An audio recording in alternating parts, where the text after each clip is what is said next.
Bueno, una vez más, bienvenidos a todos a su estudio bíblico. Vaya conmigo, por favor, a la segunda epístola del apóstol Pablo a Timoteo, capítulo 3.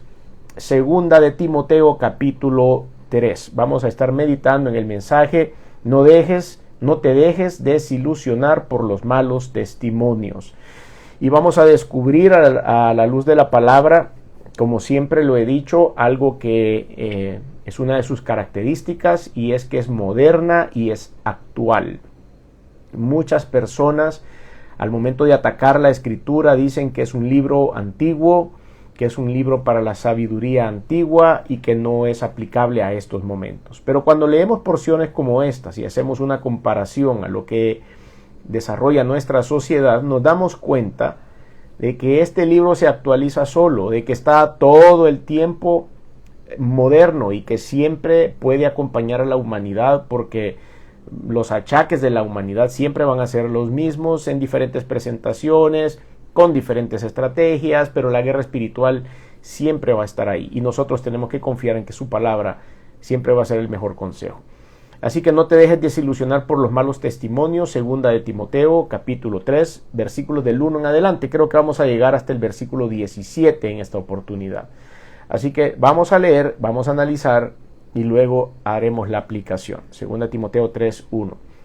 También debes saber esto, que en los postreros días vendrán tiempos peligrosos, porque habrá hombres amadores de sí mismos, avaros, vanagloriosos, soberbios, blasfemos, desobedientes a los padres, ingratos, impíos, sin afecto natural, implacables, calumniadores, intemperantes, crueles, aborrecedores de lo bueno, traidores, impetuosos, infatuados, amadores de los deleites más que de Dios, que tendrán apariencia de piedad, pero negarán la eficacia de ella, a estos evita, porque de estos son los que se meten en las casas y llevan cautivas a las mujercillas cargadas de pecados, arrastradas por diversas concupiscencias.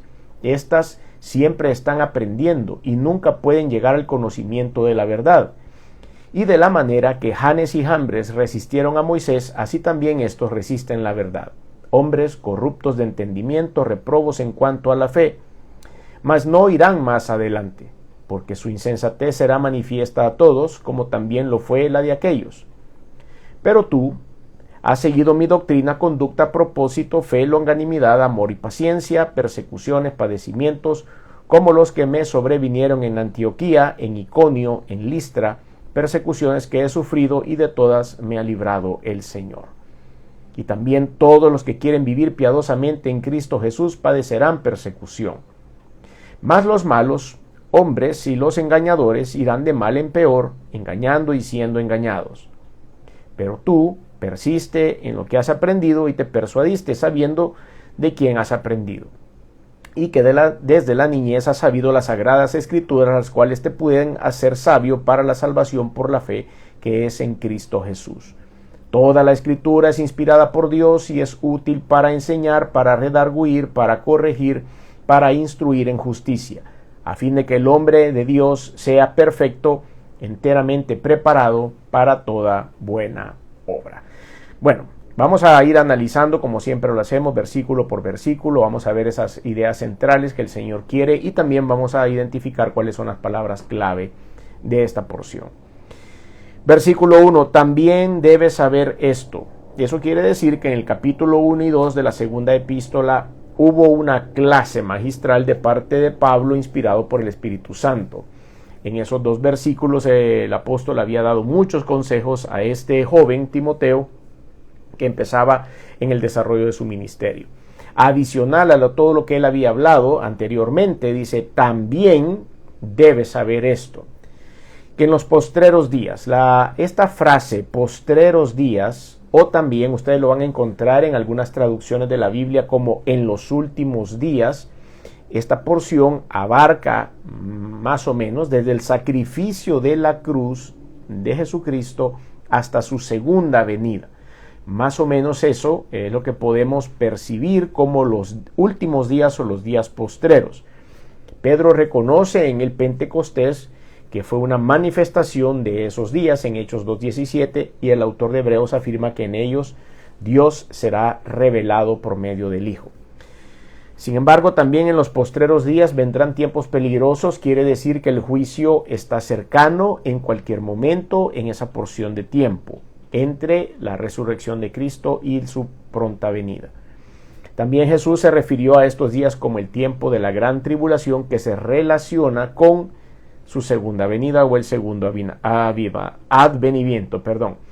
Esta fecha, por supuesto, como lo dice Mateo 24:36 o Marcos 13:32, es únicamente conocida por el Señor. Nadie más sabe cuándo van a venir. Entonces, cuando usted lea los últimos tiempos o los postreros tiempos, como leemos aquí en este versículo, significan estos tiempos entre la resurrección y la segunda venida de Cristo. Así que Él nos está diciendo que esto es moderno, que es lo de hoy, que es lo que está sucediendo.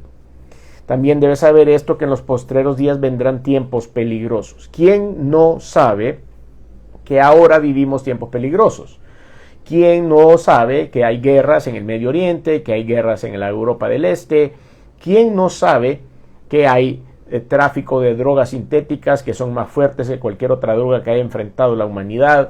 ¿Quién no sabe de que hay tráfico de personas? ¿Quién no sabe que hay tanta necesidad en el mundo? Son tiempos peligrosos. Entonces debemos saber de que en estos tiempos, en estos días, serán muy peligrosos, porque habrá hombres amadores de sí mismos. Ahí quiero hacer una pausa porque creo personalmente de que una de las grandes plagas, una de las grandes pandemias que hay en el mundo en esta época es el egoísmo. Una de las grandes cosas que está asfixiando a las sociedades es el yo, es el individualismo, es el famoso selfie, es el famoso mírenme, es el famoso lo voy a hacer, el culto al cuerpo, el culto a la belleza, el hecho de siempre querer hacer yo lo que quiero hacer y no me importa el resto de las personas. Lo podemos ver a la orden del día en todo momento. Es una generación completa de personas que son sumamente egoístas o sumamente egocentristas y que solo se piensan en sus cosas. Hemos hablado acerca de esto también, de cómo esto ha infiltrado en la iglesia, y es por eso que hay personas que llegan a la iglesia únicamente a pedir por ellos, a pedir por sus beneficios, a pedir por sus promesas. No les importa que haya gente sufriendo en otros lados del mundo, no les interesa pedir por el vecino que tiene problemas, no le interesa orar por aquellos que están enfermos, no le interesa orar por el tío que se lo va a llevar al infierno. Sencillamente llegan únicamente a pedir para ellos mismos, individualismo.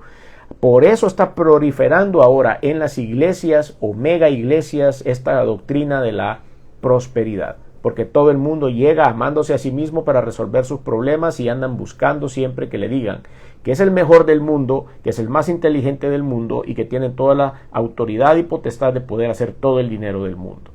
Esto entonces lo refleja la palabra de Dios diciendo hombres amadores de sí mismos. Y después de esa coma vienen todas las consecuencias de que estos seres humanos dejen de fijarse en las necesidades de los demás, pero sobre todo dejan de fijarse en Dios como el creador de los cielos y de la tierra, como el Dios que gobierna, como el máximo líder del mundo, y ellos llegan a buscarlo como un medio para conseguir sus deseos. Entonces, amadores de sí mismo, a continuación viene todo lo que hereda esa conducta: avaros, vanagloriosos, soberbios, blasfemos, desobedientes a los padres, ingratos, impíos, sin afecto natural. No llena todo eso el requisito de un perfil como el que hemos hablado ya hace un momento.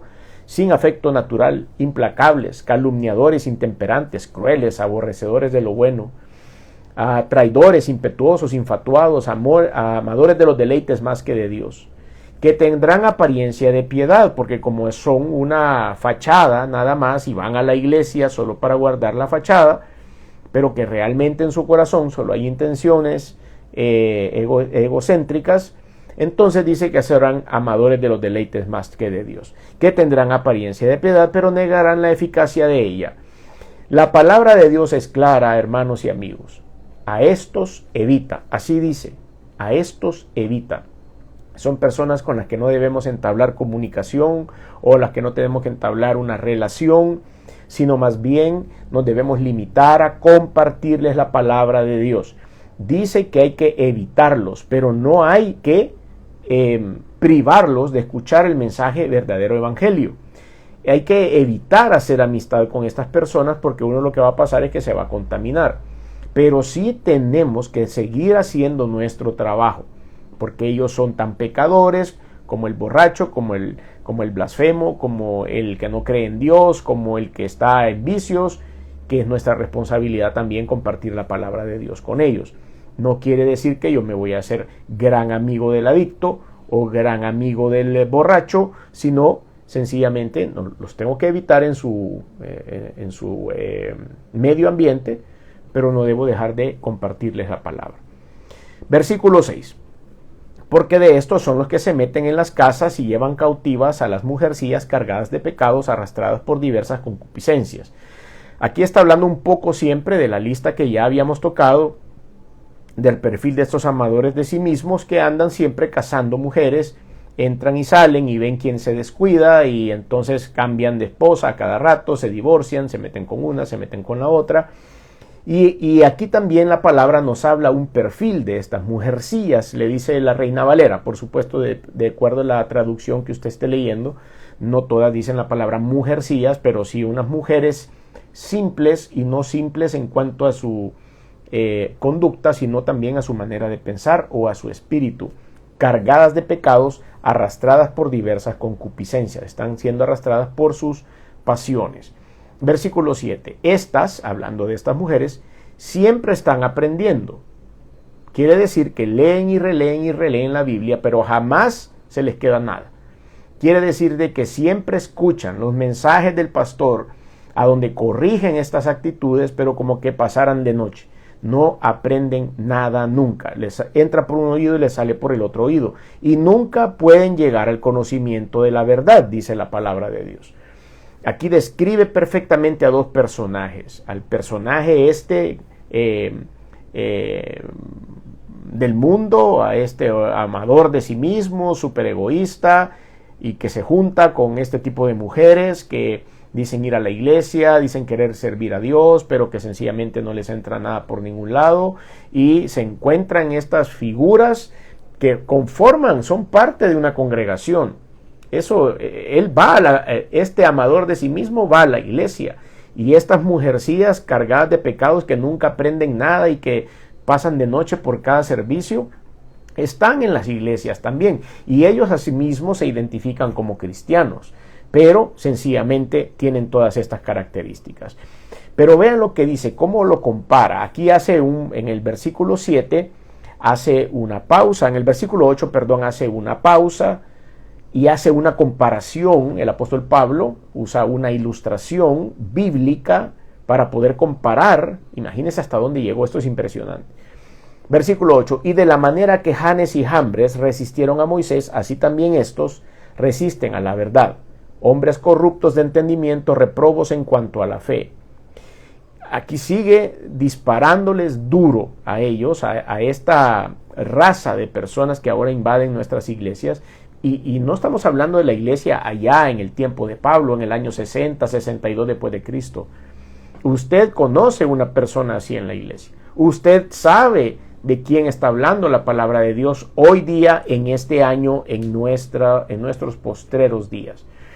Entonces aquí hace una comparación y dice de la manera que Janes y Jambres. Janes y Jambres, si usted no conoce quiénes son estos personajes, solo en el Nuevo Testamento se mencionan en esta porción de la Escritura. Janes y Jambres eran dos hechiceros que aparecieron sin nombre en el libro de Éxodo, que se enfrentaron a Moisés y a Aarón cuando ellos llegaron a pedirle al faraón que los dejara ir de Egipto a ellos y a todo el pueblo de Israel.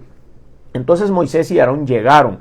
Sus nombres no se mencionan en el Antiguo Testamento, pero aparecen en la literatura judía, en la literatura samaritana del período intertestamentario, es decir, en esos 400 años de silencio entre el Evangelio según el libro del profeta Malaquías y el Evangelio según San Mateo. Entre esas dos páginas de su Biblia, ahí un poquito más adelante de la mitad, han hay 400 años. A eso se le llama el período intertestamentario. Y en algunas obras no judías también aparecen estos nombres como protagonistas de esta historia. Hay un documento de Damasco en donde aparecen estos nombres. Asumen la forma de Yohané o de Mamre, estos dos nombres que después ya en el Nuevo Testamento y en el hebreo, en el griego aparecen literalmente como Janes y Jambres. Algunas tradiciones tienen a Janes y Jambres como hermanos hijos de Balaam. Para Pablo los nombres de estos evocan metafóricamente las religiones hostiles del Evangelio ilustrado por los falsos maestros del primer siglo. Ahora quiero llevarlos a la historia. Éxodo capítulo 7, versículos 10 al 13. Contexto de la historia.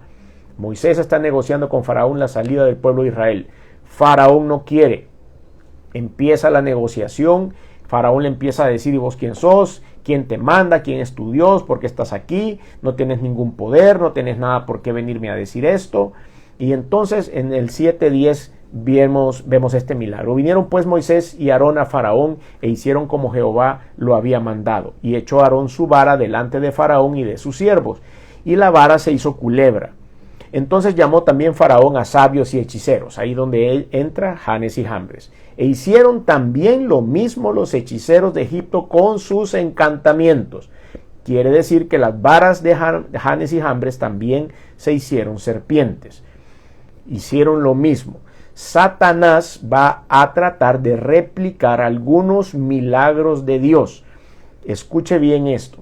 Satanás va a tratar de replicar algunos milagros de Dios.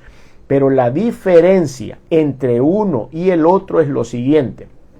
Cuando usted compra un repuesto para un vehículo, que es un repuesto original de la marca del carro, de la fábrica, usted sabe que va a instalar ese repuesto y no va a tener un problema.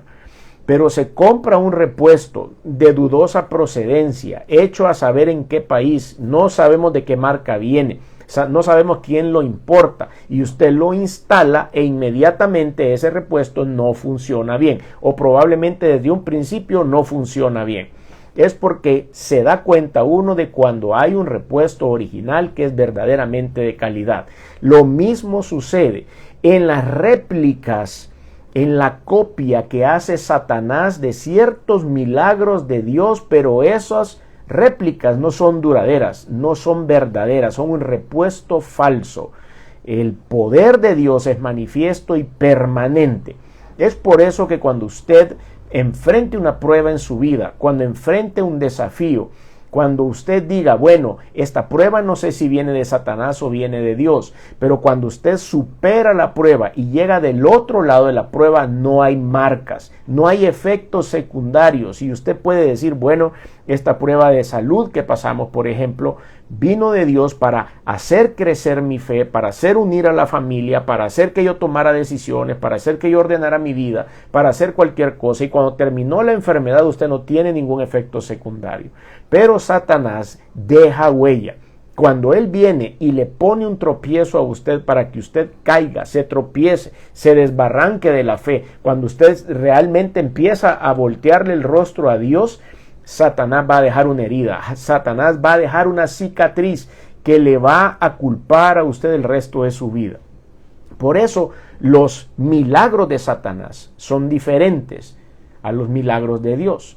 Aquí en este caso, volvemos otra vez a Éxodo 7, versículo 12, pues echó cada uno su vara, las cuales se volvieron culebras, mas la vara de Aarón, escuche esto, devoró las varas de ellos. Y el corazón de Faraón se endureció y no los escuchó como Jehová lo había hecho. La pieza de fábrica, las serpientes que salieron de la vara de Aarón se comieron a las serpientes debiluchas que salieron de las varas de Janes y Jambres, porque eran una copia burda de Satanás. Eso va a pasar siempre. Satanás va a poder replicar algunas cosas, pero el poder de Dios siempre va a ser superior. Hechos capítulo 8, versículos 17 al 19.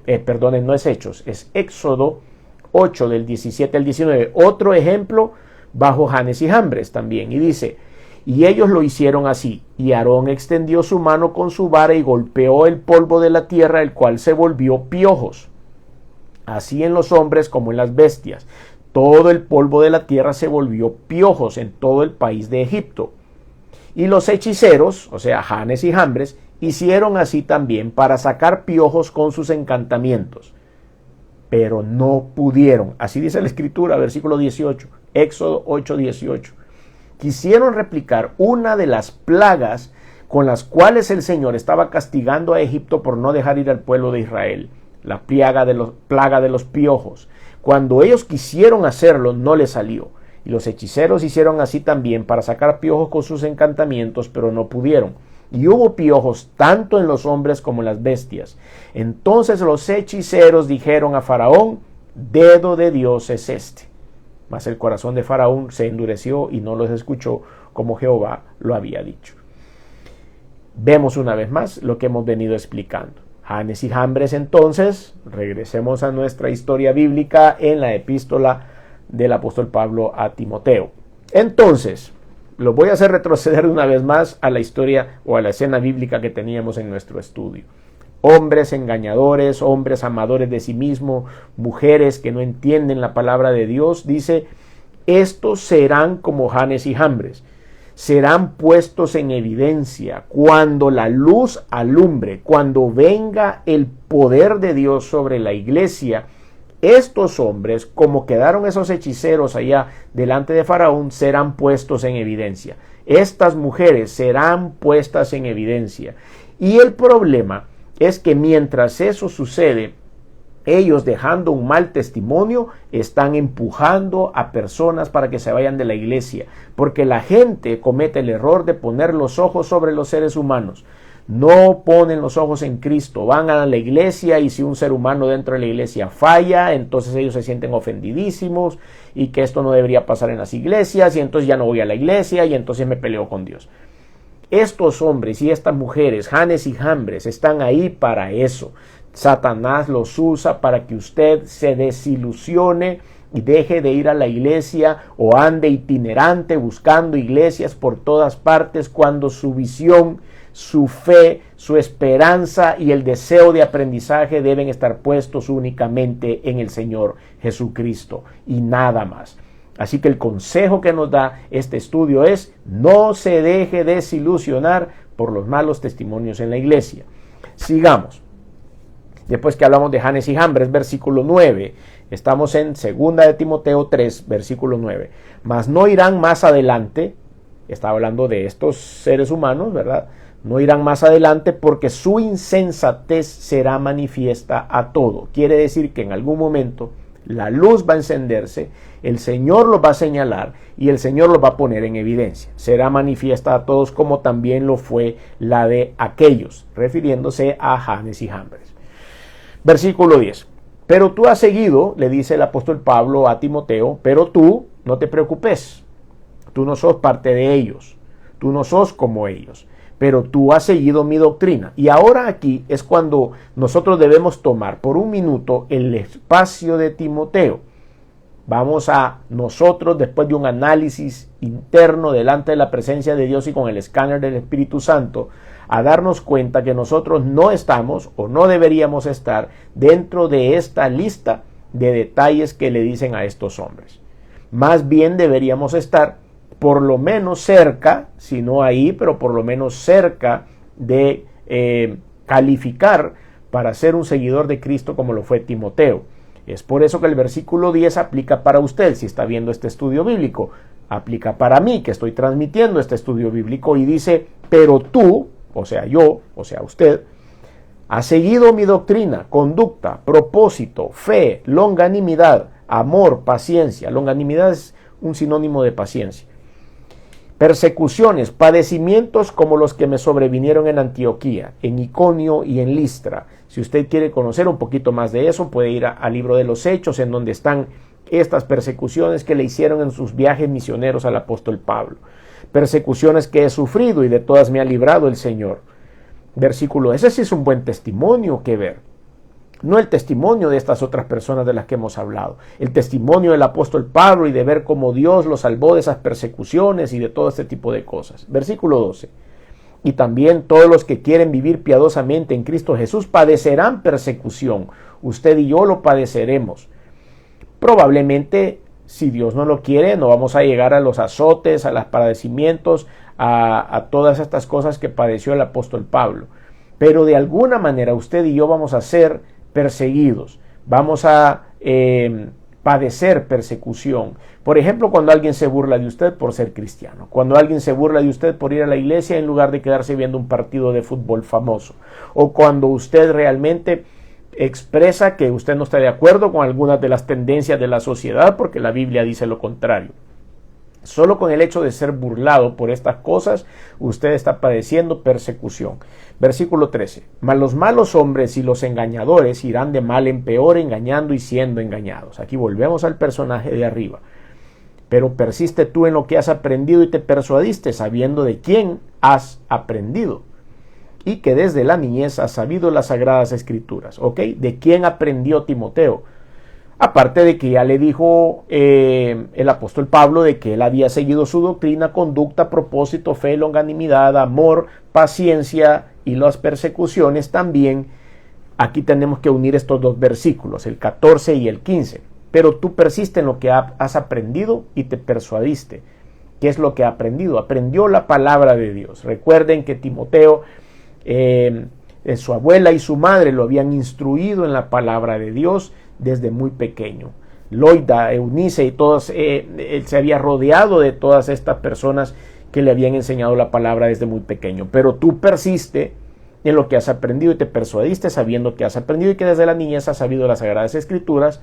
Y aquí describe a las escrituras, no describe a Timoteo.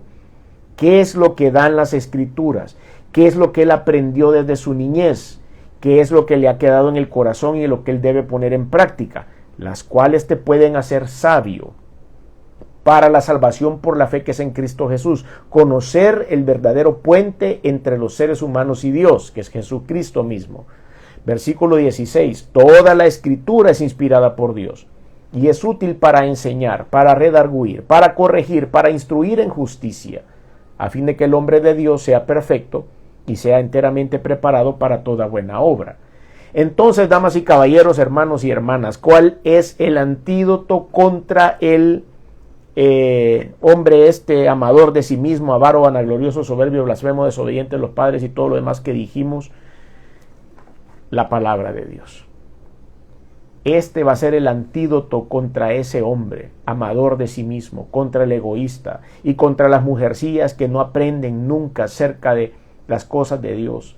La palabra de Dios dice que tiene el poder, porque es inspirada por Dios para enseñar, para hacernos saber. Redarguir significa que me está haciendo saber el Espíritu de Dios que algo no está bien. Para corregir, es decir, después de saber de que algo no está bien, debo de hacer la acción de corregir. Para ser instruidos en la justicia, a fin de que el hombre de Dios ya no es el hombre amador de sí mismo, sino transformado en un hombre de Dios, sea perfecto y enteramente preparado para toda buena obra y no las obras malas de la lista que acompañó a este hombre amador de sí mismo en los primeros versículos de esta porción de la Escritura. La palabra de Dios entonces es transformadora. Aún esos hombres engañadores y esas mujercillas tienen esperanza en Cristo. Por eso, aunque tenemos claro que no debemos estar con ellos, sino que debemos evitarlos, la palabra de Dios tiene que seguir siendo predicada. Porque mientras ustedes y yo estemos sobre esta tierra, debemos cumplir el propósito que tenemos aquí, que Dios nos ha dejado, y es de compartir el Evangelio a toda criatura. Ahora, vamos a ir rápidamente a la aplicación de todo lo que hemos hablado. Y como punto número 1 de la aplicación de hoy es el fenómeno de los tropiezos a la fe dentro de la iglesia. Sí, tenemos que tener cuidado. Ponga sus ojos en Jesucristo. Ponga sus oídos en la palabra de Dios. Ponga su esperanza en Jesús, el autor y consumador de la fe. No ponga sus ojos en el pastor, en el predicador, en los servidores o en los hermanos que van a la iglesia. Todos podemos, me incluyo en eso, todos podemos fallar. Somos seres humanos imperfectos, que tenemos todos nuestros detalles de personalidad que a veces no le van a simpatizar a alguien, y eso no tiene que hacernos caer de la fe. Son inevitables los tropiezos, dice Lucas 17:1, dijo Jesús a sus discípulos, imposibles que no vengan tropiezos, mas hay de aquel por el que vienen, así como decía el texto base que leímos acerca de estos hombres engañadores. Son necesarios los tropiezos también, porque de esa manera nosotros encontramos la forma de hacer una autoevaluación. Mateo capítulo 18, versículos 6 al 9 dice, y cualquiera que haga tropezar a alguno de estos pequeños que creen en mí, mejor le fuera que se colgase el cuello una piedra de molino de asno y se le hundiese en lo profundo del mar. Ay del mundo por los tropiezos, porque es necesario que vengan tropiezos, pero ay de aquel hombre por quien viene el tropiezo. Por tanto, si tu mano o tu pie te es ocasión de caer, córtalo y échalo de ti. Mejor es entrar en la vida cojo o manco que teniendo 2 manos o 2 pies y ser echado en el fuego eterno. Y si tu ojo te es ocasión de caer, sácalo y échalo de ti. Mejor es entrar con un solo ojo en la vida que teniendo 2 ojos y ser echado en el infierno de fuego. Por lo tanto, tenemos que pasar una evaluación del Espíritu Santo a ver si nosotros no estamos siendo de tropiezo para alguna persona en la iglesia, para hacer una autoevaluación de nuestro fundamento que debe ser Cristo Jesús. También sirven los tropiezos. ¿Estoy fundamentado en Cristo o estoy fundamentado en las amistades con el pastor, amistades con los servidores, amistades con los líderes? Primera de Pedro 2:6 dice, por lo cual también contiene la Escritura, he aquí pongo en Sión la principal piedra del ángulo, escogida y preciosa, y el que creyere en él no será avergonzado. Usted y yo tenemos que estar fundamentados sobre la piedra del ángulo, que es Jesucristo. De esa manera daremos a conocer el desarrollo de nuestro carácter, como dijo esa porción que usamos como base, que iba a ser visible para todos, pero nosotros tenemos que también ser transparentes delante de todos, ya sea aprobados o desaprobados. El propósito de los tropiezos es también desacreditar el Evangelio para que sea rechazado.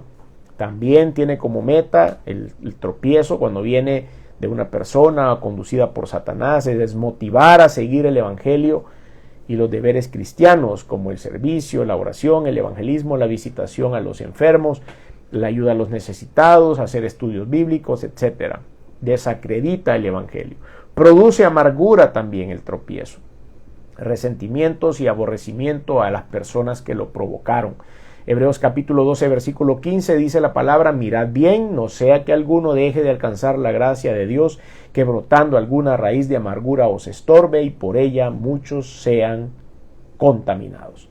Tenemos que tener precaución. También sirve para debilitar la vida espiritual, para permitir la manipulación diabólica dentro de la iglesia, para detener la pasión misionera de compartir la palabra de Dios dentro y fuera de la iglesia. Es una señal también de la segunda venida de Cristo en los postreros días. Todo esto tiene como consecuencia el tropiezo. Ahora, la importancia de estar alertas por la magnitud de la hipocresía de estos falsos y malos testimonios dentro de la iglesia es vital para los cristianos. Tenemos que estar alertas. El versículo 1 dice que son tiempos peligrosos. Entonces tenemos que, Mateo capítulo 16 versículo 6 dice, y Jesús le dijo, mirad, guardaos de la levadura de los fariseos y de los saduceos, tengan cuidado con ellos. Esa levadura significaba la contaminación del pecado. Entonces tenemos que estar atentos. Hay un peligro del carácter corrupto generalizado que también penetra en la iglesia. ¿Cuáles son las características? Como ya lo hemos leído, amadores de sí mismos, que quiere decir que son egoístas, avaros, que quiere decir que son amantes del dinero y de las posesiones materiales, vanagloriosos, quiere decir que se jactan, soberbios, quiere decir que son arrogantes, blasfemos, que hablarán en contra de Dios, desobedientes a los padres, por supuesto que son rebeldes a sus padres, que son ingratos, por supuesto quiere decir que no tienen gratitud, impíos, que no respetan el evangelio, sin afecto natural, que quiere decir que son insensibles y sin cariño por nadie, implacables, que quiere decir que no tienen compasión, calumniadores, que son chismosos, intemperantes, que no dominan sus pasiones, crueles, que son despiadados, aborrecedores de lo bueno, que quiere decir amadores de los placeres, traidores o traicioneros, impetuosos, que quiere decir que son atrevidos, no les da pena nada, infatuados, que quiere decir llenos de vanidad, amadores de los deleites más de Dios, que quiere decir que son amigos del placer, apariencia de piedad, significa que parecen muy religiosos, pero en verdad no lo son. ¿Cuál es la recomendación básica? Evítalos. Así dice la palabra de Dios. Con esta gente ni te metas, dice la Nueva Versión Internacional. Bueno, los altos niveles de corrupción en nuestra sociedad pueden permear dentro de la iglesia y nosotros tenemos que estar alertas siempre para esto. Se rebelan ante la verdad bíblica, son de mente pervertida, no pueden caminar por fe, sus planes están frustrados por cualquier hipocresía y el resultado final es que viven en todas estas áreas que ya describimos. Y el último punto, la actitud del creyente en Cristo ante el mal testimonio para no decaer en la fe. ¿Qué debemos hacer ustedes y yo para no decaer cuando enfrentamos un caso como este? Hacer una valorización y una comparación del tesoro acumulado en la palabra de Dios y en nuestro crecimiento espiritual versus lo que una persona como este perfil nos ha podido hacer daño en la iglesia. Tenemos la doctrina del evangelio, tenemos buenos testimonios de otros cristianos que nos hacen ver que no todos son iguales, que hay gente buena en la iglesia. No le tenemos que dar valor a los niveles de aceptación social o la hipocresía que tienen estas personas. La gente ama lo que es del mundo y no es de Dios, pero hay gente que sí ama a Dios, acepta la valoración divina, acepta el precio que tiene la luz de Cristo en su vida a través de la palabra de Dios. Y es por eso que ustedes y yo debemos perseverar y echar raíces en el poder de la palabra de Dios y no en lo que estas personas nos vienen a hacer. Si usted se ha desilusionado por algo que alguien le hizo en la iglesia, está bien, evite ese tipo de personas, pero no evite ir a la iglesia. No cometa el error de dejar de buscar a Dios solo porque se molestó con una persona en la iglesia, porque el pastor no predicó lo que usted quería que predicara, o porque alguien no le saludó como le tenía que saludar. Las iglesias son administradas por seres humanos, y cada vez que un ser humano administra algo, van a haber imperfecciones. El único perfecto es Dios, pero nosotros tenemos que poner nuestra mirada en Él. Si han habido malos testimonios, regrese a la iglesia. Si han habido testimonios de personas que no le trataron bien, no le importe, vaya y enfóquese en lo importante, que es la palabra de Dios. Edifíquese, crezca. Es cierto que es bueno tener una buena hermandad dentro de la iglesia y vivir todos en armonía, pero cuando esto no se logra, nuestra asistencia a la iglesia se limita a escuchar la palabra de Dios, a ser edificados y a llenarnos del Espíritu Santo. Si usted quiere recibir a Cristo como Señor y Salvador y quiere ser parte de una congregación, yo le invito a que haga una oración ahí donde está. Es necesario que nosotros hagamos una transformación en nuestra vida. Si a lo largo de este estudio usted ha hecho un análisis personal y se ha encontrado dentro de algunas de estas características de estos hombres amadores de sí mismo, le invito a que reciba a Cristo como Salvador y que empiece a dar un paso adelante en su vida. Si usted también llenaba el requisito de estas mujeres a las cuales se describen en esta porción de la Escritura, que se han expuesto a la palabra, que se les ha enseñado, pero que no han aprendido nada, es porque no han nacido de nuevo. Y para nacer de nuevo necesitamos aceptar al Señor de Jesucristo como Salvador de una manera genuina, que haya arrepentimiento en nuestro corazón, el deseo de servir a Dios y de poder hacer nuestra vida de acuerdo a su voluntad. Yo le puedo acompañar en una oración como esa. Si usted quiere ahí en su lugar, haga conmigo esta oración y diga: Señor Jesús, reconozco que he hecho cosas que no han sido de tu agrado, perdóname, me arrepiento. También reconozco que viniste al mundo hecho hombre, que te colgaron en una cruz y que la sangre que derramaste hoy ha servido para limpiar mis pecados. Reconozco que resucitaste el tercer día, que estás vivo y sentado a la diestra de Dios. Por lo tanto, hoy abro mi corazón y te recibo en él como mi único y suficiente Señor y Salvador. Gracias por esta oportunidad que ahora me das. Quiero aprender de ti y quiero tener una vida diferente para tu gloria en Cristo Jesús. Amén.